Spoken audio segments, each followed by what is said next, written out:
Hello maman, je suis Rebecca et je te souhaite bienvenue sur Balance ton accouchement. Maman d'un petit garçon et complètement bouleversée par la maternité, je te propose de retrouver ici chaque semaine un ou plusieurs nouveaux récits d'accouchement avec des mots authentiques, sans filtre et sans tabou. L'occasion de partager, d'apprendre et peut-être même de guérir autour de ce grand moment qu'est l'accouchement. Alors si tu es prête, c'est parti! Alors bonjour, merci à toi de me rejoindre pour ce nouvel épisode du podcast. Alors pour commencer, est-ce que tu pourrais te présenter s'il te plaît en me donnant ton prénom, en me disant combien d'enfants tu as et quel âge ils ont ou il a, et puis en ajoutant tout ce que tu aurais envie. Bonjour, merci de me recevoir. Donc moi, je suis Zara, j'ai 30 ans et je suis maman d'un petit garçon qui a 10 mois, qui s'appelle Noé, qui est un merveilleux petit garçon. Voilà, je suis très très heureuse qu'il soit là. Et voilà. Ok, super, eh ben félicitations avec un peu de retard, mais Merci. Alors, première question que je pose à tout le monde, est-ce que tu avais pensé accouchement dès le début de ta grossesse? Est-ce que c'est quelque chose qui te faisait peur, qui te faisait envie, ou alors dans laquelle tu pensais pas du tout? Alors l'accouchement ne me faisait pas peur du tout. Au contraire, c'est vrai que la réaction des gens quand tu annonces que tu es enceinte, c'est presque tout de suite de te parler de l'accouchement, te demandant bah, justement si tu as peur, qu'est-ce que tu as prévu. Tout est un peu concentré sur l'accouchement. Moi, depuis que j'étais adolescente, franchement, j'avais qu'une hâte, c'était d'accoucher. J'avais vraiment, vraiment hâte de vivre ce moment. Euh, du coup, c'était plus, disons, la grossesse et l'après, surtout grossesse, qui m'effrayait et auquel je pensais beaucoup. J'avais acheté pas mal de livres de grossesse, de maternité et sur le postpartum également. Il y avait à chaque fois des passages sur l'accouchement, mais c'était pas ceux sur lesquels je m'attardais le plus parce que vraiment, c'était pas quelque chose qui m'effrayait. Au contraire, Ok. j'avais hâte. Ok, ouais, donc c'est vraiment pas du tout un sujet, quoi. Non, la seule chose qui vraiment, pour le coup, relative à l'accouchement m'effrayait et dont je ne voulais pas du tout, mais vraiment pas du tout, au point de sauter les chapitres sur ça dans les livres que j'avais achetés, c'était la césarienne. Ok. Voilà. Et est-ce que c'était ouais, c'est parce que ça te faisait peur ou parce que tu disais non, c'est pas ça m'arrivera pas de toute façon, ça n'arrive qu'aux autres. Je pense que j'étais dans le déni total de son existence. Donc, pour aller jusqu'au bout de ce déni, vraiment, je sautais les pages, j'en parlais pas. Ou alors juste pour dire, ah non, moi, j'ai trop hâte d'accoucher. Tant que j'ai pas une césarienne, ça va. Mais l'accouchement par voie basse, j'ai trop hâte, avec bien sûr conscience de toutes les difficultés liées à l'accouchement par voie basse, hein. Je sais que ça peut faire mal, je sais que ça peut mal se passer, je sais que ça peut être traumatisant, mais dans mon esprit, en tout cas, c'était beaucoup moins effrayant que la césarienne parce que c'était un accouchement. Et moi, ce que je voulais, c'était accoucher. Et dans ma Ouais. tête, une césarienne, c'était pas un accouchement, c'était une opération. Ma mère avait eu une césarienne avant moi pour mon grand frère et m'en a toujours parlé toute ma vie comme bah, de quelque chose d'extrêmement douloureux, en tout cas après. Ok. Peut-être que c'est aussi ça que j'avais intériorisé. Voilà. En tout cas, j'avais juste un gros point noir sur la césarienne par rapport à l'accouchement, mais tout le reste, j'étais vraiment excitée en fait à l'idée de vivre cette journée-là. Ok, d'accord. Et donc, du coup, est-ce que tu te souviens du début de ta grossesse? Est-ce que tu te souviens du moment où vous avez lancé projet bébé? Est-ce que c'était une surprise? Alors en fait, 5 mois avant d'avoir mon bébé, mon petit garçon actuel, j'avais fait une fausse couche euh, précoce qui en fait, pour le coup, était le résultat d'une grossesse surprise. Ok. Moi, j'appelle pas du tout ça un accident parce que certes, c'était pas programmé. En fait, voilà, il y avait eu un petit décalage sur mes calculs de cycle d'ovulation, donc c'était pas programmé. Néanmoins, lorsque j'ai su que j'étais enceinte à ce moment-là, ben, c'est comme si, c'est comme si dans ma tête, tout s'était vraiment débloqué. C'est-à-dire que je venais d'avoir 28 ans, je me cherchais encore beaucoup. Qu'est-ce que j'aime pas, qu'est-ce que je veux pas. Euh, J'étais toujours un peu voilà, dans cette quête de moi-même. Et là, à partir du moment où j'ai eu un doute et je me suis dit, je vais quand même faire un test et que j'ai vu le plus sur le test, vraiment tout est devenu clair dans ma vie. Je me suis dit, OK, c'est ça en fait, Ouais. ça qui m'attend, c'est ça mon but, c'est ça mon bonheur. J'étais vraiment folle de joie. Et malheureusement, du coup, c'est une grossesse qui a été arrêtée assez tôt. Euh, mais voilà, ça m'a anéanti sur le moment, ça m'a fait vraiment beaucoup de mal parce que même si ça ne dure que quelques semaines, les grossesses qui s'arrêtent de manière précoce, bah en fait, quelques semaines, quelques jours, quelques heures, même ça suffit pour totalement tomber en amour de ton Clairement, ouais. bébé à naître et de te projeter et de ressentir tout ce bonheur, toute cette joie. Et donc, qu'on m'enlève ça, ben, sur le moment, j'ai vraiment accusé le coup, ça a été très, très dur à vivre. Ok. Je comprends. C'est vrai que quand toi, tu te fais à l'idée, forcément, que peu importe le moment où ça arrive, bah, tu perds quand même un bébé, ou du moins l'idée que tu te faisais de la maternité. Donc, clairement, c'est dur. Oui, tout à fait. Et tu le vis dans ta chair aussi, quoi. Enfin, ça fait mal, Ouais, une fausse couche. Tu souffres physiquement, tu souffres émotionnellement, tu saignes énormément. C'est difficile à vivre. ouais. Et du coup, pour répondre à ta question initiale, c'est suite à cette grossesse surprise que, euh, que j'ai décidé, en fait, avec mon conjoint, bien sûr, de mener à terme le projet bébé, qui, du coup, n'était pas vraiment un projet, en fait, à ce stade de nos vies. On savait qu'on voulait des enfants, mais c'était pas forcément tout de suite. Mais le fait d'avoir été enceinte m'a clairement pavé le chemin. Et à partir du moment où j'ai fait cette fausse couche, moi, j'avais qu'une idée en tête, c'était de retomber enceinte. Et donc, 5 mois plus tard, je suis retombée enceinte et, euh, et c'était à la fois merveilleux et à la fois terrifiant, du coup. Ok. Ok, d'accord. Donc, oui, du coup, tu as quand même vécu un début de grossesse, du moins stressant, je suppose. Ah, les 3 premiers mois, j'ai vécu un cauchemar. Franchement, c'était l'enfer. J'étais obsédée à l'idée de perdre ce bébé. Mais franchement, c'était pathologique. J'y pensais toute la journée. Pendant 3 mois, je ne voulais pas mettre de sous-vêtements noirs, par exemple, parce que toutes les demi-heures, j'allais aux toilettes voir s'il y avait des petites taches de sang, vu que c'était comme ça qu'avait commencé la fausse couche. La nuit, quand j'arrivais à dormir, je rêvais que de ça, en fait. Enfin, plutôt, je cauchemardais que de ça.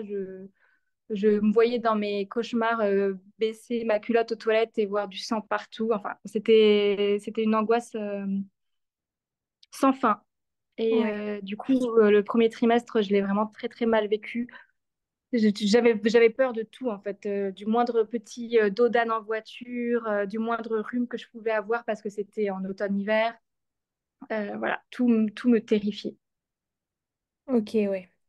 Et du coup, t'as vraiment eu le déclic à l'écoute T1 de plus stresser, ou c'est venu plus tard, ou c'est venu petit à petit? Non, à la T1, j'avais encore peur. En fait, toutes les échos du premier trimestre, quand il me mettait l'instrument sur le ventre, je regardais même pas l'écran, en fait, parce que j'avais tellement peur que la poche soit vide. Du coup, non, franchement, c'était une torture en salle d'attente chez le gynéco. Je respirais à peine. Je- Quand est-ce que j'ai vraiment arrêté d'avoir peur? Peut-être à la fin des 12 semaines. Ok, Une sage-femme me voyait en fait stressée à la maternité dans laquelle j'étais inscrite. Je les appelais vraiment pour un oui ou pour un non. Et eux, ils ont toujours été extrêmement patients et bienveillants avec moi. Donc ça, c'est vraiment génial. Ils m'ont jamais dit, ah là, vous exagérez, ou là, il y a pas de problème.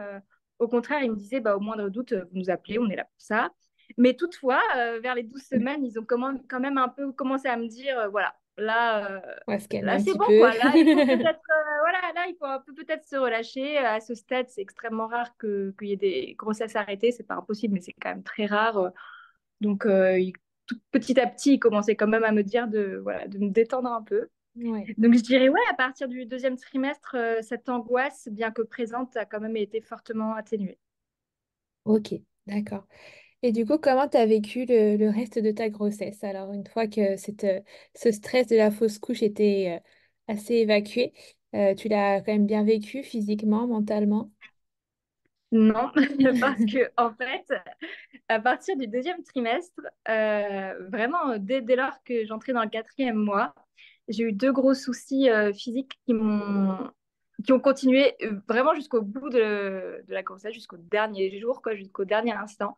Déjà, j'avais le bébé qui était très mal placé, et du coup, ça me faisait une névralgie intercostale en permanence. Donc, ça fait très mal. Je pleurais de douleur. Franchement, c'était assez difficile. Et surtout, à partir du deuxième trimestre, c'est là où j'ai commencé à vomir. Alors, tout le monde te dit que tu vomis le premier trimestre, que tu as des Ouais. nausées, en tout cas. Moi, pas. Mais par contre, à partir du deuxième trimestre, dès lors que j'étais en position horizontale, allongée, donc majoritairement la nuit, forcément, je vomissais. C'était des Ok. aigreurs d'estomac, mais plus, qui allaient donc, du coup jusqu'au vomissement. Et donc, à partir du quatrième mois jusqu'à la table d'accouchement, en fait, où on est allongé, bah, je vomissais 3, 4, 5 fois par nuit. Ah oui, quand même. Euh, ouais, c'était affreux. Ça faisait trop mal en plus parce que c'est des aigreurs, donc ça te brûle tout Ouais. l'œsophage, la gorge. C'est très désagréable et ça t'empêche de dormir. Du coup, non, en fait, tous ces facteurs physiques m'ont vraiment empêché de profiter de ma grossesse. Alors évidemment, il y a des moments magiques, quoi, les premiers achats, les premiers moments où tu sens le bébé bouger, les échographies où tu ressors, tu es comme sur un nuage d'avoir vu ton bébé. Bah, il y a tous ces moments-là ont existé, Ouais. mais physiquement, moi, j'étais vraiment, j'étais sur les rotules, quoi. Ok. D'accord. Ok. Donc, ouais, pas vraiment agréable cette grossesse au final, entre le stress et les inconvénients. Non, j'avais hâte Ok. que ça se termine, honnêtement. Et du coup, toi qui idéalisais entre gros guillemets l'accouchement, est-ce que tu avais prévu un projet de naissance? Est-ce que tu avais des envies plus ou moins écrites? Oui, j'avais écrit un projet de naissance qui portait bah, en fait surtout sur la communication avec le corps médical et la bienveillance en fait Ok. entre le corps médical et moi, c'est-à-dire je demandais vraiment à ce que tout me soit expliqué, qu'on me demande mon consentement avant de faire des gestes sur mon corps. Euh, je demandais des choses assez basiques, comme par exemple la tétée de bienvenue, ça m'importait beaucoup, de pouvoir avoir le papa avec moi tout du long, que le papa puisse donner les premiers soins si toutefois moi je n'étais pas disponible à ce Ouais. moment-là. Voilà, des choses assez basiques. Je demandais aussi, enfin, j'étais pas contre la péridurale, donc je me disais, je verrai. Si j'en ai envie, je la mets. Si ça va, je la mets pas. Voilà. Ok. Ouais, tu voulais quelque chose d'assez physio sans pour autant te fermer non plus à une aide médicamenteuse, du moins. Oui, en fait, je me dis, en fait, la péridurale, je me suis pas assez renseignée. Aujourd'hui, je le regrette. Avec le recul, je ferai les choses différemment. Mais dans ma tête, c'était vraiment, ben, si tu la mets, tu souffres pas, et c'est cool. Et si tu la mets pas, tu souffres, quoi. Et du coup, moi, Ouais. j'étais plus partante de la mettre. Euh, et avec le recul, c'est quelque chose que je regrette beaucoup parce que j'aurais aimé plus me renseigner sur un accouchement plus physio. Ok. Ok, d'accord. Et alors, du coup, bah, comment s'est passée ta toute fin de grossesse et jusqu'au jour J? Alors, en fin de grossesse, du coup, moi, j'ai accouché en juillet. Et Ok. contrairement à cette année, l'année dernière, le printemps était extrêmement chaud. C'est-à-dire que tout le mois d'avril, de mai, de juin, il a fait 30 degrés tous les jours. J'aime J'étais bien de le dans mon rappeler. troisième. Il fut un temps où il faisait beau au printemps. Voilà, c'est ça. Il fut un temps, on n'était pas en novembre, en mai, on était vraiment en mai. On était même presque en août, en mai, en fait. Ce qui était fort agréable, certes, mais quand tu es dans ton troisième trimestre de grossesse, bon, moi, franchement, j'étais quand même vraiment au bout de ma vie. Moi qui ai toujours adoré la chaleur, là, je la supportais extrêmement mal. Ouais. Voilà, j'arrivais pas à dormir, j'arrivais pas à me déplacer. Euh, du coup, à partir du moment où je suis sortie du seuil de prématurité, j'ai fait tous les remèdes de grand-mère possibles et imaginables pour accélérer un peu la chose, quoi. Donc, c'est-à-dire les tisanes de feuilles de framboisier, les dattes, l'ananas, euh, la marche. Je marchais 10 000 pas par jour au moins avec ma chienne. Voilà, j'ai mis le papa à contribution aussi. J'ai vraiment tout fait pour que ça accélère. Ouais. Mais j'avais aucun signe de travail Et on arrivait au 41, ouais, aux 41 semaines, donc vraiment à la fin.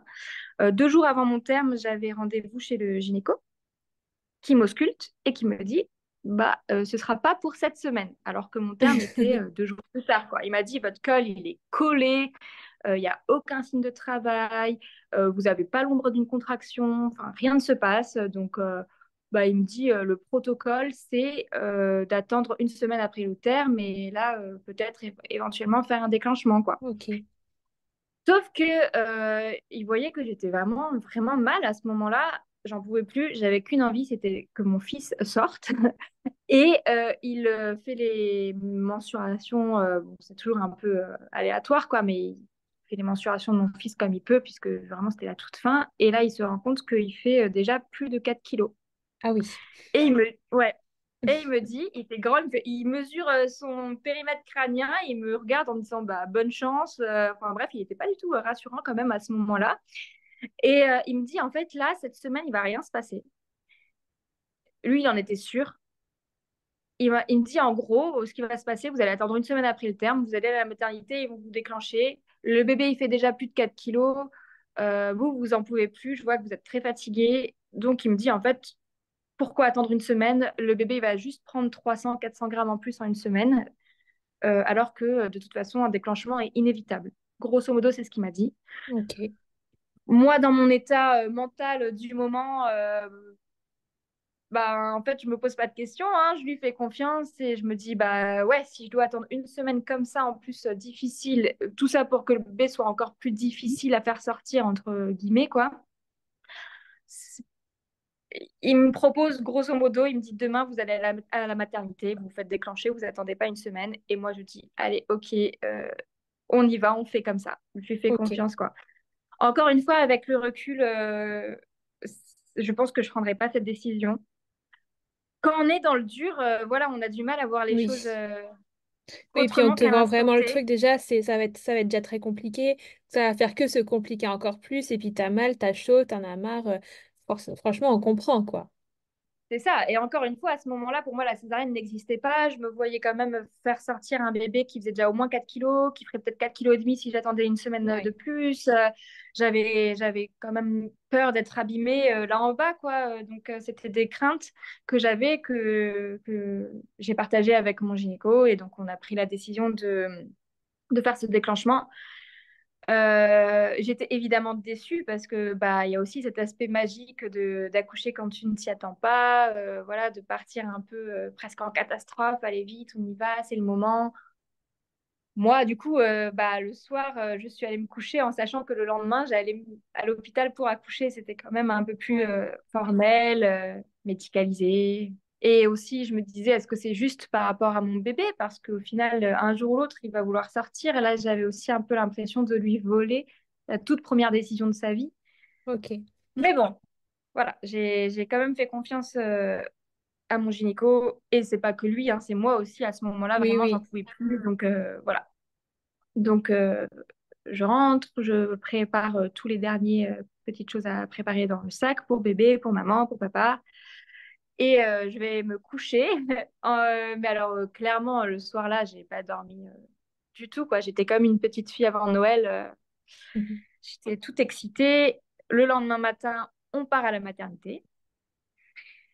Et du coup, le déclenchement qu'ils m'ont proposé, c'était par comprimé. Ok. Donc, tu dois prendre, je sais plus si c'est 6 ou 8, mais c'est des comprimés d'oxytocine. Tu en prends toutes les 2 heures et demie. Tu fais des monitos entre-temps. Et voilà. Donc, on a passé la journée à la maternité comme ça. J'ai pris mon premier comprimé à 9 heures du matin. Voilà, toute la journée, il se passait pas grand-chose. Vers la fin de la journée, il y avait un peu des tiraillements comme si j'allais avoir mes règles, quoi. Mais vraiment, tu les sentais à peine. Enfin, rien de Ouais. spécial. Je prends le dernier comprimé à minuit et demi, après le dernier monitoring. On va se coucher. Du coup, on était en chambre, hein, déjà la chambre à la maternité. On va se coucher donc à minuit et demi avec mon conjoint qui a pu rester avec moi bah, toute la journée et qui dormait aussi dans la chambre, donc ça c'était très bien. Et à 2 heures du matin, je me réveille parce que bah, j'ai envie de faire pipi. Sauf que c'était pas en fait une envie de faire pipi. J'étais en train de perdre les os, mais le temps que je le réalise et le temps que je me dise, ah ouais, ça fait quand même un peu mal là ce qui se passe dans le ventre. Il s'est passé bien une demi-heure et là, je réveille mon conjoint et je me dis, mais en fait, je crois que d'une, je viens de perdre les os et que de deux, j'ai des contractions super rapprochées et super fortes quand même, quoi. Ouais. Donc voilà, on est tout content. Moi, j'étais vraiment trop trop contente parce que vu qu'il se passait rien pendant ma journée de déclenchement, il m'avait quand même dit bah voilà, demain il faudra faire un autre déclenchement par une autre forme. Donc il y a des tampons à mettre ou enfin il y a d'autres méthodes. J'étais un Ok. peu déçue quoi. Donc là, le fait que je perde les os, j'étais trop trop contente. Je me dis allez, ça y est, c'est le moment, ça a marché. J'ai des contractions, bébé il commence à descendre. Ouais. Donc c'est trop cool. On descend en salle d'accouchement et la sage-femme me dit bah oui, effectivement, vous avez bien perdu les os là et votre col il est bien ouvert. Il s'était ouvert tout de suite à 3 ou 3 et demi, je crois. Ok. Donc voilà, j'étais trop contente et on s'installe en salle d'accouchement à ce moment-là. Ok, d'accord. Donc là, pour l'instant, on ne te parle pas du tout de autre chose qu'une voix basse qui va arriver, on te prépare pas du tout, quoi. Non, pas du Ok. tout. Et toi, tu es dans ton mood, ça y est, on y est, le grand moment. C'est ça. Et assez rapidement, ils m'ont quand même dit bah, vous êtes passé quand même de 0 à 3 et demi en peu de temps, puisque bah, lorsqu'ils m'ont fait le dernier monitoring à minuit et demi, il n'y avait rien. Et à 2 heures du matin, c'était un peu ouvert et tout. Ouais. Et ils m'ont dit ça a l'air d'aller vite. Donc peut-être que ce serait bien de mettre la péridurale. Ok. Et si vous la souhaitez. Et moi, je fais bah oui, allez, allons-y. Donc très rapidement, ils me mettent la péridurale. Et encore une fois, hein, il y a toujours la notion de regret dans mon récit, j'ai l'impression, mais encore une fois, si c'était à refaire, c'est pas du tout une décision que je prendrais. J'ai détesté la péridurale, pas tant la pause, ça, je m'en fiche, j'ai pas peur des aiguilles, voilà. Mais en fait, à partir du moment où on me l'a mise, il y a eu Ouais. cette sensation vraiment d'être coupée en deux, que moi j'ai trouvé extrêmement fort désagréable. Ok. Tu es un peu coincé sur ton lit. Tu peux même pas bouger tes jambes, quoi. Forcément, hein, c'est le but de la péridurale aussi. Mais Ouais. encore une fois, j'aurais dû plus me renseigner en amont. Euh, je me sentais complètement inutile. J'avais l'impression d'être coupée du moment. Moi, je me suis dit à ce moment-là, mais en fait, mon rôle, ce serait, je sais pas, de faire des exercices pour aider bébé à descendre, de vivre l'instant, voilà, j'avais eu des contractions du coup, mais de plus vivre ces contractions comme des vagues avec mon bébé, qu'on fasse une équipe tous les deux, tous les trois, avec le Ouais. papa même. Et, euh, et au final, bah, j'étais sur mon lit à rien pouvoir faire, même pas bouger mes orteils. En plus de ça, je l'ai très très mal supporté. Dès lors qu'ils m'ont posé la péridurale, j'ai vomi quasiment tout de suite et pendant ben, tout le temps de la pause presque. Je ne sais pas si c'était un problème de dosage ou si c'est juste moi qui est très sensible. Ouais. En plus de ça, il me l'avait mal posée, donc au bout d'une heure, elle s'est décrochée. Parce qu'au bout d'une heure, j'ai ressenti les contractions. Ils se sont dit, oh là là, mais qu'est-ce que c'est que ça? Elle s'était enlevée. Donc en fait, ils se sont dépêchés de m'en remettre une deuxième. Moi, franchement, tout est allé tellement vite, je me posais même pas de questions. En plus de ça, ben, j'avais pas dormi la veille. Là, on a dormi 1 heure et demie avant de descendre en salle d'accouchement, donc j'étais aussi très très fatiguée. J'avais pris la décision avec mon conjoint de vraiment faire confiance au corps médical. Du coup, bah, on se laissait un peu porter, quoi. Du coup, ils m'ont posé une deuxième. Pareil, je l'ai très mal vécu. J'arrêtais pas de vomir. Et quand je vomissais pas, j'avais des nausées. Ou alors, je me sentais toute léthargique sur mon lit. C'était vraiment pas une bonne chose, quoi. Ok. Euh, j'ai pas du tout apprécié ça. En revanche, je sais qu'ils avaient lu mon projet de naissance parce que les petits détails que j'avais mis, ils le respectaient vraiment. C'est-à-dire, c'était presque, même avant de poser la main sur mon épaule, il me demandait s'il pouvait, il m'expliquait vraiment tout ce qu'il faisait, c'est-à-dire par exemple pour la péridurale, rien que quand ils sortent l'aiguille du sachet stérile, ils me Ouais. disent voilà, là on est en train de faire ci, on est en train de faire ça. Euh, voilà, hein, c'est pas un pugilat contre eux parce que Oui. franchement, ils ont été dans la salle d'accouchement, ils ont tous été extra, ils ont été très bienveillant, il me faisait des câlins dans le dos, il me rassurait beaucoup. Il y avait une sage-femme, j'avais l'impression d'avoir ma mère à côté de moi tellement elle était maternelle envers moi. C'était vraiment super d'avoir cette équipe-là à côté de moi. Voilà. Ouais. Oui, c'est pas contre l'équipe médicale, simplement les sensations sont quand même surprises, quoi. Oui, c'est ça. C'est ça. Et peut-être avoir plus discuté en fait notamment quand la première péridurale s'est enlevée, plutôt que de se précipiter pour m'en mettre une deuxième. Est-ce qu'on n'aurait pas pu un peu discuter des sensations que j'avais eues? Est-ce que c'est normal, pas Ouais, normal d'avoir à ce point-là la nausée? Est-ce que ça m'a plu? Est-ce que non, c'était un peu quand même tout dans la précipitation. ok. Donc, une fois cette deuxième péridurale posée, est-ce que tu sens que le travail continue? Est-ce que tu sens quelque chose déjà te passe? Rien, mes jambes c'est du coton, j'ai des fourmis, c'est extrêmement désagréable. Je sens rien dans mon ventre. Enfin, on sent même plus le bébé bouger, quoi. Ouais, C'est super bizarre. Bon, après, quand on est enceinte de 41 semaines, on le sent quand même presque plus bouger de toute manière parce qu'il manque de place, surtout quand il fait 4 kilos et quelques. ouais, Euh, je sens rien. Les heures passent. Je me fais ausculter assez régulièrement. Et en fait, quand je suis descendue en salle d'accouchement à 2 heures du matin, j'étais ouverte à 3 et demi. Les heures passent, je suis toujours ouverte à 3 et demi.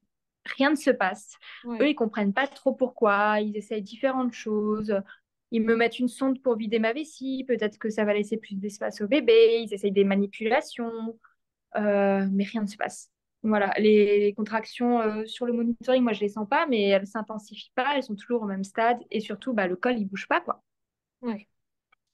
Oui, t'es complètement coupé de ta bulle, donc forcément ton corps s'est mis en pause aussi, quoi. Il comprend pas ce qui lui arrive, donc il s'est dit bon bah stop. Ouais, c'est ça. Ok, et du coup, comment évoluent les choses? Combien de temps on te laisse dans cette situation et qu'est-ce qui se passe ensuite? Vers 11 heures du matin, après avoir essayé bah, du coup différentes manœuvres, différentes techniques et voyant que rien ne se passe, il contrôle aussi bien sûr le bébé. Le bébé, lui, il n'a pas de détresse fétale ou quoi, mais ils me disent quand même, là, ça fait presque 10 heures que bah, votre bébé, il est dans des contractions inutiles. Donc, je comprends qu'ils essayent de me faire comprendre quelque chose petit à petit, vous voyez.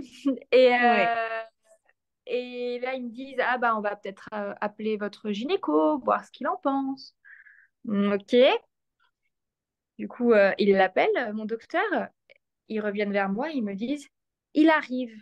Et là, quand ils m'ont dit ça, j'ai compris que il venait pas pour, te dire bonjour. voilà, il venait pas pour me dire, oh, bah, comment ça va, coucou, c'est moi. Non, non, j'ai Ouais, compris en fait que ça se ok. dirigeait vers le bloc. Et donc là, bien sûr, les larmes, en plus avec la fatigue, avec les Ouais. émotions. Voilà, j'avais aussi eu ces 8 comprimés ou 6, je sais plus, d'oxytocine. Donc, tu as des hormones qui montent beaucoup, beaucoup, beaucoup. Et ensuite, bah, elles descendent, hein. Donc, voilà, je me sentais vraiment submergée à ce moment-là par mes émotions. Je ne savais pas trop où j'étais, ce qui m'arrivait. Mais bon, c'est vrai que de toute façon, quand on est dans ce moment-là, la première chose à laquelle on pense, évidemment, c'est son bébé. Ouais. Moi, je leur ai dit, si c'est ce qu'il y a de mieux pour lui, bah forcément, c'est ce qu'il y a de mieux pour moi. Donc voilà, je vous fais confiance. Eux, ils m'ont dit, écoutez, on attend que le docteur arrive. Il est venu sur sa pause déjeuner, donc il est venu vers midi. Ouais. Peut-être qu'il aura d'autres idées, peut-être qu'il aura d'autres avis, mais voilà, on attend. Moi, je sais très bien que s'il l'appelle, c'est Mhm. parce qu'ils veulent qu'il fasse la césarienne, quoi, que lui-même me la fasse. C'était quand même chouette de le voir arriver. Mon conjoint et moi, on était vraiment soulagés de voir un visage familier avec nous à ce moment-là, parce qu'il nous avait vraiment suivis bah, pendant ma fausse couche, il m'avait suivi, mais aussi pendant toute ma grossesse. Donc, c'était vraiment chouette de le voir à ce moment-là. Il m'ausculte et il me dit, non, mais effectivement, là, il n'y a rien qui se passe. Voilà, votre bébé, là, ça va, mais on va pas attendre que d'un coup, ça crache sur le monitoring ou qu'il se fatigue trop. Il m'a dit, il faut pas être déçu, tout va bien se passer, mais là, on va au bloc. Ok. Voilà. Donc, il me dit ça à midi, quand il est arrivé pour sa pause déjeuner. Et mon bébé est né à midi 24, hein, donc c'est allé très, très Ah vite. oui, ok. Ouais. Ok. Et toi, outre les larmes, mais quand même ce truc de se dire, bon, quand même, c'est bébé en premier, comment tu te sens vraiment au fond de toi? Je- Comment dire, à ce moment-là, j'ai un tel épuisement et j'ai vraiment l'impression presque d'être hors de moi et hors de mon corps et de laisser mon destin dans les mains des autres, quoi. Ok. Ouais, t'es Et je me dis, dépossédée, quoi. Ouais, je me dis presque, en fait, à partir de ce moment-là, je me dis, en fait, c'est même pas ma décision, c'est les autres qui décident pour moi. Et eux, ils sont médecins, ils sont sages-femmes, ils sont anesthésistes, ils savent s'ils pensent qu'il y a un risque pour le bébé, et s'ils pensent que ça va se compliquer ou s'ils pensent que ça va durer des jours et des jours comme ça, que moi, je vais me fatiguer. Bon, allons-y, je leur ai fait confiance. J'étais évidemment extrêmement déçue hein, parce que Ouais, déjà, il y avait le déclenchement et ensuite la césarienne. Enfin, c'est tout l'inverse de ce que je voulais, de ce que j'avais idéalisé dans ma tête au fil des années. Voilà, j'avais un peu peur. C'est quand même impressionnant d'aller dans un bloc opératoire et d'être réveillée dans un bloc opératoire. ouais, Il y fait très froid. On a les mains en croix, on est attaché. ouais. En plus, ben, moi, on est vraiment attaché à plat. Et donc moi, comme j'étais à l'horizontale à plat, bah, qu'est-ce que je faisais? Et Comme oui. depuis le début, voilà, comme depuis le début du deuxième trimestre, je vomissais encore et encore et encore. La rachis péridurale, ils ont eu du mal à vraiment trouver les bons dosages. Ça a duré extrêmement longtemps, enfin, extrêmement longtemps. Dans mon esprit, au final, ça a duré ouais, une quinzaine, vingtaine de minutes. Mais à la fin, ils m'ont un peu mis la pression parce qu'en fait, ils font des tests pour voir si elle marche bien. Ils te mettent un glaçon sur différentes parties de Ouais, ton ventre et de ton pubis. Et ils disent, est-ce que vous sentez quelque chose? Oui, non. Et si tu sens même un tout petit peu, c'est pas normal parce qu'après, ça veut dire que tu vas sentir ce qui se passe, quoi. mm, Et vraiment, ça prenait du temps. Et à la fin, l'anesthésiste, voilà, il me dit, écoutez, là, on fait encore un dernier test. Et si vous sentez encore le froid, là, c'est anesthésie générale. et oui. Quand... Et quand il m'a dit ça, moi, je me suis dit, non, non, non. Alors là, C'est je pas peux tout possible. accepter, mais non, je peux pas, je peux tout accepter pour mon bébé, pour qu'il naisse en bonne santé, mais je peux pas accepter de ne pas assister à sa naissance. Ça, je sais que c'est un manque qui m'aurait suivi toute ma vie. Vraiment, ça m'a terrifiée quand il m'a dit ça. Alors, je sentais encore un tout petit peu à droite de mon ventre, mais je lui ai dit que je ne sentais rien parce que je refusais Tu voulais pas, catégoriquement ouais. cette anesthésie générale. Et en plus, ben, du coup, enfin, je sais même pas si le papa aurait pu être là. Mm, Voilà, j'aurais pas pu faire la tétée de bienvenue. et oui. Donc, je leur ai dit, non, non, c'est bon, je sens plus rien. Et là, ça commence. Voilà. Ok. Et alors, comment, je vais pas te demander les détails non plus, mais comment tu ressens les choses? Est-ce que tu as cette fameuse sensation de je sens qu'on me touche, qu'on m'ouvre et compagnie sans avoir mal? Oui, en fait, ça, on peut pas dire que ça passe mal sur le moment, mais clairement, on sent les choses. On sent qu'on te trifouille de l'intérieur, quoi. Ouais, C'est très étrange comme sentiment. C'est pas agréable. C'est aussi un peu effrayant, quoi. Tu te dis, ok, là, de l'autre côté du voile, il y a quand même mon ventre ouvert, mes ouais, entrailles, mon bébé. Voilà, quoi. Il faut quand même à ce moment-là avoir une sacrée confiance en ton médecin. Moi, j'étais contente du coup que c'était pas un le inconnu. gynéco de garde Ouais, je suis sûre que c'était un très bon docteur, mais j'étais contente de savoir que c'était le mien qui me connaissait, que je connaissais. C'était quand même rassurant à ce moment-là. Effectivement, aussi d'avoir mon conjoint à côté de moi, ça c'était essentiel. Ils ont failli commencer sans lui. ah J'ai ouais. crié non, mais où est Clément? Il faut absolument qu'il vienne. Et lui, il était prêt derrière la porte, ils l'ont juste oublié en fait. Mais Ok, l'avoir à côté de moi, ça c'était essentiel évidemment. Et après, ben, franchement, ils ont été cool avec moi. Ils me faisaient des petites caresses pour pas que j'ai la frustration de ne pas avoir poussé. Mon gynéco me dit, ah bah là, on va avoir besoin que vous poussiez un tout petit peu pour sortir le bébé. Je sais pas si c'est vrai ou pas, hein, ouais, mais en mais tout cas, du ça coup, t'implique. ouais, voilà, j'étais contente d'avoir au moins une poussée. Et encore aujourd'hui, quand j'en parle avec mon conjoint, il me dit, mais non, tu sais bien, t'as quand même poussé et tout. Voilà. Ouais. Je sais pas si c'est juste pour me faire plaisir qu'ils ont fait ça, mais en tout cas, ça a marché, si c'est pour ça. Ouais. Donc, c'était quand même cool. Et après,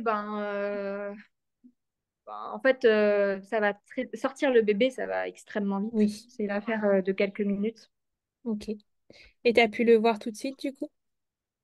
Ouais, on l'a tout de suite entendu. Et à travers le voix, il y avait juste son petit bras ensanglanté là, qui dépassait. Et lui, il a tout de suite donné de la voix. Donc, ben, alors là, comment expliquer l'évidence, quoi. C'était un moment incroyable avec mon conjoint. On s'est tout de suite mis à pleurer comme des madeleines et ils l'ont sorti. Ils ont coupé le cordon en fait quand il était encore dans l'utérus, puisque c'était pour ça. La raison pour laquelle au final le travail n'avait pas avancé, c'est parce que le bébé avait 3 fois le cordon Ah autour du oui, cou. ok. Et donc, en fait, il a essayé de descendre. Il avait même son crâne un peu déformé par cet essai de descente, mais il était tracté vers l'avant par le cordon. Donc, quand on m'a expliqué ça, ça m'a quand même un peu rassurée sur le fait que de toute façon, la césarienne aurait été inévitable, Ouais, puisque le cordon autour du cou, c'était indétectable et que, OK, là, sur le monitoring, il allait bien, mais qu'à un moment ou à un autre, ça bah, laisse empirer, ça oui. aurait, voilà, ça aurait pu être un peu plus grave, voire même Ouais. dramatique d'une Oui, puis minute à l'autre, en fait. on n'aurait pas pris le temps, entre guillemets, même si c'était quand même rapide, une césarienne, mais de bien vérifier que tu sentais pas, de faire rentrer ton conjoint et tout ça. Ça aurait été une césarienne d'urgence rapide, anesthésie générale. Donc, c'est sûr que tu Tout as quand à même échappé au pire dans ce moment qui n'était pas très joyeux. Tout à fait, tout à fait. Et pour moi et pour le bébé qui aurait pu avoir peut-être besoin de de réanimation, Ouais. enfin, ça c'est vraiment les pires scénarios possibles, mais ça aurait pu être le cas à cause de ce cordon, Mm. puisque en fait, ils ont normalement, même en césarienne, ils sortent le bébé, ils proposent parfois au papa à travers le voile de couper le cordon. Là, ils ont coupé le cordon pendant que le bébé était encore Ouais. dans mon utérus, tellement c'était serré. Euh, donc voilà, ils le sortent, ils me le mettent sur moi, donc. Mon Dieu, Mm. qu'est-ce que c'était magique comme moment, c'était juste génial. Malheureusement, dans le bloc opératoire, il fait extrêmement froid. Le bébé Ouais. commençait tout de suite à claquer des dents, donc ils l'ont sorti assez rapidement pour le mettre en salle d'accouchement avec le papa. Ok. Et donc là, c'est la partie moins drôle, quoi. Autant ça va vite de sortir le bébé, autant te faire recoudre, ça prend Mm. vraiment du temps. T'es toute seule, t'as plus ton bébé, t'as Oui, c'est plus ton ça aussi. conjoint.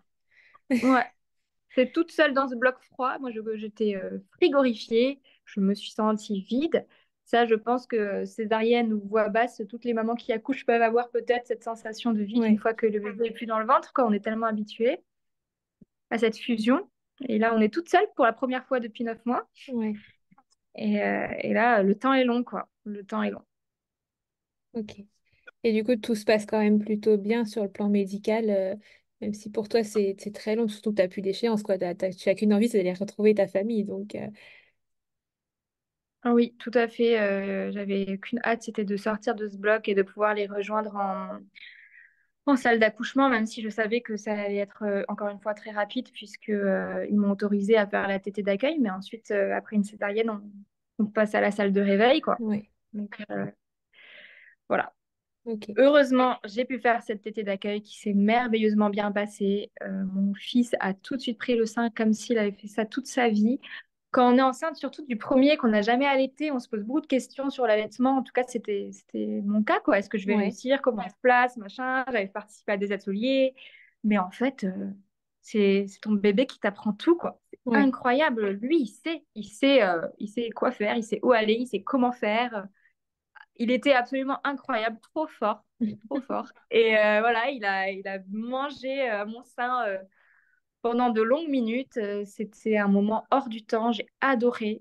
Franchement, l'allaitement, je voulais le faire parce que je savais que c'était ce qu'il y avait de mieux pour les petits, quoi. Mais moi, voilà, ça me disait pas plus que ça pour moi. Mais en fait, là, de cette tétée d'accueil, je me suis dit, waouh, mais c'est génial. Ouais. Et j'ai adoré, vraiment, j'ai adoré. Et ensuite, bah, j'ai dû partir en salle de réveil. Et ça, qu'est-ce que c'était difficile d'être séparée d'eux pendant, je crois que j'y suis restée bien 3 4 heures quand même, Ouais. parce que je suis retournée en chambre que vers 16 heures. Donc ça, c'était vraiment très difficile. On s'envoyait des photos avec mon conjoint, on s'écrivait, mais voilà, cette séparation, elle a été vraiment difficile à vivre. Ouais. Ok. Et du coup, comment tu revis la re-rencontre avec ton fils où cette fois, tu es vraiment avec lui pour une durée indéterminée. Là, tu rentres en chambre et il reste avec toi. Ben, en fait, en rentrant en chambre, l'anesthésie du coup de la rachis péridurale commençait à s'estomper, forcément. Et quand ils m'ont mis sur enfin quand ils ont déplacé le brancard, juste parfois sur le sol, il y a des petites Ouais. irrégularités. Juste là, je sentais avec les irrégularités que ça me faisait mal, très très mal, au niveau de la La cicatrice, quoi. cicatrice, ouais. Et je me suis dit, ok, ça va être costaud. Et donc, on arrive en chambre et la première chose qu'il me dit, c'est bah, maintenant, faut se lever et aller pour aller sur votre lit. Ok. Ok. Je me Donc lève 4 heures et là, après l'opération, quoi. 4 heures après l'opération. Ah oui, c'est c'est costaud quand même. Ouais, ouais, Ok. quand j'ai dit ça à d'autres personnes qui avaient vécu des césariennes, elles ont trouvé ça invraisemblable, mais Ah bon. bah oui, clairement, oui. Mais je le fais et mon Dieu, j'ai cru que j'allais m'évanouir. C'était une douleur. Là, à ce moment-là, j'ai ressenti la pire douleur de toute ma vie. Je sais pas si un jour j'en ressentirai une autre comme ça. J'espère pas. C'était franchement, c'était inhumain. J'ai Ouais. eu mal à en pleurer quoi. C'était affreux. Et, euh, et donc je m'assois sur mon lit et là, bah il y a quand même mon bébé avec son papa. Et on voyait déjà que entre eux, ils avaient vraiment eu le temps de créer un lien. C'était Hmm. formidable de voir ça. Je voyais ce tout petit être regarder son papa, le fixer, mais avec des yeux déjà d'amour. En tout cas, moi, c'est comme ça que je l'ai ressenti. Et le papa aussi, parce que pour eux, c'est toujours beaucoup moins concret. Ils n'ont pas Ouais. vécu avec leur bébé dans leur ventre pendant de nombreux mois, presque une année. Donc, ils n'ont pas forcément ce lien qui se développe, cet amour qui se développe. En tout cas, pour mon conjoint, qui est quelqu'un d'assez cartésien, ça a été concret à partir du moment où il l'a tenu dans ses bras. Et je sais que lui, Oui. a énormément apprécié avoir vécu ces heures-là avec son fils, d'avoir fait ses premiers soins, son premier habillement, d'avoir fait du pot à pot pendant de nombreuses heures quand j'étais en salle de réveil. Voilà, ça, c'est sûr que c'est des souvenirs qu'il va chérir toute sa vie. Ça a été un moment très important pour lui dans la construction de son lien avec son Ouais. fils. Donc moi, voilà, ce que j'ai vraiment adoré à ce moment-là, c'était de voir le lien entre mon fils et mon conjoint. C'était juste formidable de voir ça. Ok. Et du coup, c'était bien un beau bébé de plus de 4 kilos au final? Tout à fait, oui. Il est né à 4,1 kg quasiment. Ah ouais, donc c'était pas trompé sur le pronostic au moins. Non, mais de toute façon, je le sentais, hein. Franchement, je le sentais, hein, quand même bien posé sur mes entrailles, là, sur mes organes. Je sentais qu'il était lourd. Ok, et comment tu te remets physiquement déjà et ensuite psychologiquement de cet accouchement que tu n'avais pas du tout envisagé du coup? Physiquement, je m'en remets extrêmement mal. Vraiment. Pendant un bon mois, j'ai souffert le martyre. Ok, Je pouvais pas me lever. J'essayais, hein, mais j'y arrivais pas. Pendant quasiment un mois, j'ai même pas pu changer une couche à mon fils, ou en tout cas sans assistance, c'est-à-dire ok, sans avoir quelqu'un sur qui faire un peu béquille. Donc, déjà que tu as un accouchement où tu n'as même pas eu l'impression d'avoir accouché, en plus de ça, moi, je me sentais mais toute nulle comme maman. Enfin, je me dis, mais quel genre de maman ne peut même pas changer la couche ouais. de son fils Ouais, la toute seule? culpabilité qui arrive tout de suite quoi. Affreux. Et quand j'étais encore à la maternité, puisqu'on y reste un peu plus avec une césarienne en général, il y avait la kiné qui était venue m'aider pour essayer de faire quelques pas dans le couloir. Ouais, Et donc, on fait ça et vraiment, j'ai du mal. Enfin, juste faire 10 pas, c'était à ce moment-là un exploit olympique pour moi. ouais, Et là, je vois une maman qui, ça se voyait qu'elle venait d'accoucher. Elle avait encore son petit ventre, voilà, de maman qui vient d'accoucher. Et elle avait son tout petit bébé au bout du bras comme ça. Et elle marchait droite dans le couloir. Et alors, je dis pas du tout qu'un accouchement par voie basse est facile. Loin de ça. Et je dis pas qu'il n'y a pas d'autres difficultés. Loin de ça également. oui, Mais oui, oui. à ce moment-là, j'ai ressenti une envie, presque une jalousie en moi, où je me disais, mais en fait, c'est comme ça que je devrais être en ce moment, Ouais, bah, guillerette, avec mon bébé dans les bras. Moi, j'avais du mal à le porter. Quand il pleurait, ben, il était grand aussi, il faisait 53 centimètres. Il y avait un bout de lui qui touchait mon bas du ventre. Ça me faisait un mal de chien. J'avais du mal à le garder longtemps dans mes bras. Je pouvais pas être debout avec lui dans mes bras. Je me sentais vraiment la maman la plus pourrie qui soit. Je culpabilisais énormément. Donc voilà, physiquement, ça a été très compliqué et émotionnellement aussi. Moi, les, les premiers mois, j'étais même incapable de regarder ma cicatrice. Je pouvais pas mm, la regarder. Encore aujourd'hui, ça fait plus de 10 mois, hein, et la toucher, c'est très compliqué, voire impossible. Et je Ouais. pense qu'en fait, c'est parce que maintenant, avec le recul, je pense que c'est la matérialisation euh, de cet événement-là. La Ouais. cicatrice, je la vois vraiment comme la chose tangible qui existe, qui est palpable, que, voilà, que je peux toucher de cet accouchement raté pour moi. Ouais. Donc j'ai beaucoup de mal pendant des mois et des mois. Je ne disais pas l'accouchement d'ailleurs, je disais toujours l'opération. Je disais pas, voilà, Ok. après l'accouchement, il s'est passé ça. Je disais après l'opération, il s'est passé ça. Ce qui est complètement fou parce que j'ai d'autres amis qui ont eu une césarienne et qui ont un peu les mêmes retours sur elles-mêmes. Ouais. Je suis la première à leur dire, bah non, un accouchement, c'est sortir ton bébé de ton ventre. C'est pas, c'est un accouchement, c'est pas forcément poussé, c'est pas Oui. forcément, voilà, Oui, tu as un la bébé dans théorie, tu la tiens bien, hein, mais la pratique, après, à mettre avec c'est toi, ça. c'est vrai que c'est compliqué, ouais. C'est ça, et c'est là, je me suis dit, mais c'est incroyable comme on est dur avec soi-même, Ouais. et si seulement j'arrivais à me parler comme je parle à mes amis, ça aurait été beaucoup plus simple, mais malheureusement, on n'y arrive pas. Enfin, moi, en tout cas, Ouais. lorsqu'il s'agit de moi, j'y arrive pas, quoi. Ouais, et puis comme tu dis, tu le vis vraiment comme un échec, même si bah, tu peux rien et que de toute façon, comme tu l'as dit, de toute façon, quoi qu'il arrive, le cordon étant où il était, il n'y avait pas le choix. Mais c'est vrai que tu le vis toujours comme c'est pas comme ça que ça aurait dû se passer et comme j'aurais voulu que ça se passe. Donc voilà.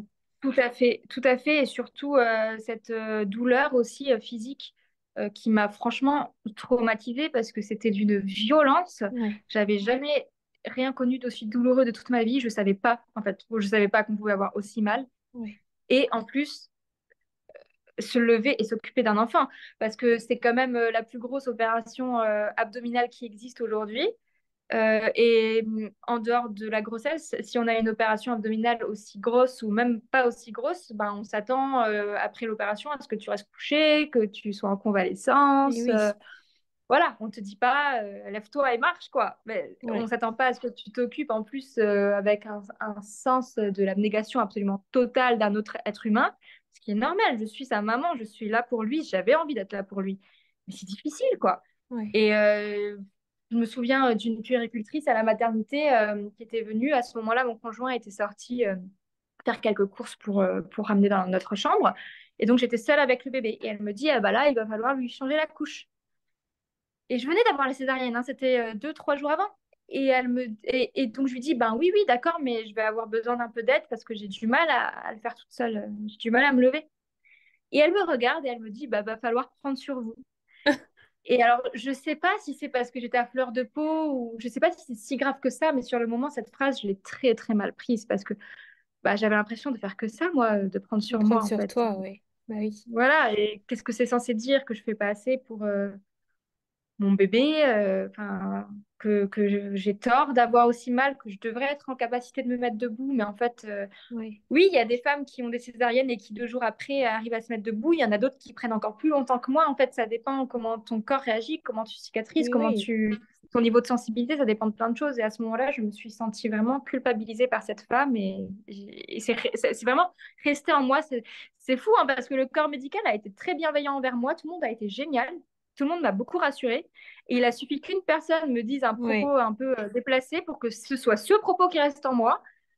Et, que bah, après, tous les mois qui ont suivi, je me dise, ouais, bah ouais, prends sur toi, mais qu'est-ce que tu fais, Lazare? Mais t'es trop nulle, mais lève-toi, en fait, qu'est-ce que tu fais? T'as pas si ouais, mal que ça? Incroyable. ouais, je comprends que ouais. C'est quand même un événement pas très facile et il suffit parfois d'une chose qu'on se souvient que de ça et du coup, bah, ça nous gâche un peu les choses, quoi. Ouais. Ok, et est-ce que tu dirais qu'à 10 mois plus tard, tu commences à accepter, à t'en remettre ou pas encore, c'est trop frais? Ce qui est tout à fait possible, hein. Petit à petit, je comprends que voilà, c'est mon histoire, qu'il y a un travail encore à faire là-dessus. Je prends conscience de certaines choses. Il faut savoir que ma cicatrice ne va pas très bien, même à 10 mois. Elle est pas du tout au stade où elle devrait être. En fait, on m'a expliqué, j'ai vu beaucoup de docteurs, j'ai vu des kinés, j'ai vu une dermato, j'ai vu mon gynéco et ils m'ont tous dit la même chose, qu'en fait, elle avait sur-cicatrisé. Elle a Ok, envoyé trop de cellules de cicatrisation et donc à ce stade, elle est encore rouge. Normalement, à presque 1 an, elle blanchit, ou alors elle est un peu rosée. La mienne, elle est encore rouge et surtout, elle est extrêmement boursouflée, donc elle est Ok. encore en relief. Je la sens beaucoup. On peut pas dire que ça fasse mal à 10 mois, mais en tout cas, c'est fort désagréable au quotidien. Je la sens, quoi. Je la sens quand je fais mon yoga, je la sens quand je m'habille, je la sens quand je marche. Euh, et donc, c'est aussi un rappel constant, quoi, qu'il y a ça, Ouais. qu'elle existe, qu'elle est sur moi pour toujours. Voilà, j'essaye de l'accepter. C'est aussi pour ça que je pense j'avais envie et besoin de parler avec toi, en fait. C'est parce que extérioriser les choses, c'est très thérapeutique. Sinon, ça reste à l'intérieur de nous. Oui. Et qu'est-ce qu'on en fait, en fait, de tous ces souvenirs, de toute cette violence, de toute violence dans le sens douleur, quoi. Oui. Bah, la fameuse culpabilité maternelle, quoi, que je pense toutes les mamans connaissent depuis le moment littéralement de la conception. Elle nous habite. Voilà, je commence un peu à me dire, ok, de toute façon, tu l'auras pour toujours cette cicatrice, autant l'accepter, autant faire en sorte que ça aille. J'ai aussi fait l'erreur de regarder des statistiques et j'ai vu que après une première césarienne, c'était 64% de césarienne pour la deuxième grossesse. Moi, j'ai quand même envie d'avoir un deuxième bébé. Donc voilà, je sais que c'est pas obligatoire, Ouais. mais j'ai aussi tout ce chemin à faire dans ma tête de me dire, ok, peut-être que ça va se reproduire. C'est loin d'être réglé tout ça, mais en tout cas, j'ai quand même conscience de beaucoup de choses, donc ça avance. Ok. Ouais, tu fais ton chemin petit à petit. Mm. Et alors, dernière question, et après, je te laisse rejoindre bébé. Est-ce que ça a mis en péril ton allaitement, cette césarienne? Est-ce que tu as réussi quand même à poursuivre ce projet? Alors, j'ai eu beaucoup de chance parce que franchement, j'ai eu un allaitement de rêve que je Ouais. souhaite à toutes les mamans qui souhaitent allaiter. J'ai jamais eu mal, vraiment. J'ai pas eu l'ombre d'une crevasse, pas d'engorgement, pas de. Parfois, ça peut être, bah, soit tu as une surproduction, soit au contraire, ta production peut être un peu limitée, donc ça crée beaucoup de stress aux mamans. Mon fils a tout de suite extrêmement bien pris le sein. Je lui ai donné assez rapidement des tétines. Ça n'a pas mis en péril l'allaitement. Vraiment, c'était génial. Donc, j'avais effectivement peur de ça avec la césarienne. C'est vrai qu'on entend dire que la montée de lait peut être un peu plus compliquée, mais non, Ouais. moi, j'ai eu aucun problème. Et à l'inverse, vu que en fait, j'avais l'impression d'avoir complètement raté ma grossesse, qui était loin d'être idyllique, complètement raté mon accouchement, qui était bah, quand même l'inverse de ce que j'aurais souhaité pour mon bébé et pour moi. Ouais. Et les premiers mois, comme dit, où j'arrivais pas vraiment à être là pour lui à 100% d'un point de vue logistique, bah, du coup, je me suis mais, accrochée à cet allaitement qui fonctionnait tellement bien, mais comme une moule à son rocher, quoi, hein. Pour moi, je vivais que pour ça. Je voulais même pas entendre parler de peut-être faire du mixte, d'un Hmm. biberon, de c'était voilà, c'était vraiment le point culminant de ma maternité, c'était mon allaitement. Ouais. Je, je m'y accrochais comme pas possible. J'étais très heureuse de le faire. Et pour moi, c'était le truc, ok, c'est le seul truc où il y a que moi qui peux le faire. C'est le seul truc où ma césarienne et mon état physique actuel ne m'empêchent pas de prendre soin de mon bébé. Et du coup, bah, pour répondre à ta question, non, ça n'a pas impacté négativement physiquement tout du moins mon allaitement. Peut-être que du coup j'aurais pu être un peu plus zen aussi sur ça Ouais. et moins m'y accrocher comme ça. Ça, je pense effectivement que c'est à cause du fait bah, d'avoir eu cette césarienne que je m'y suis autant accrochée. Mais en tout cas, c'était l'expérience la plus formidable de toute ma vie, la plus magique de toute ma vie. Et j'ai hâte de recommencer puisque aujourd'hui, il ne prend plus le sein. À partir du moment où il a commencé à manger, à se diversifier, Ouais, ça a voilà, été ça plus m'intéressait compliqué. plus. Ouais, je lui ai proposé le sein, il tournait la tête.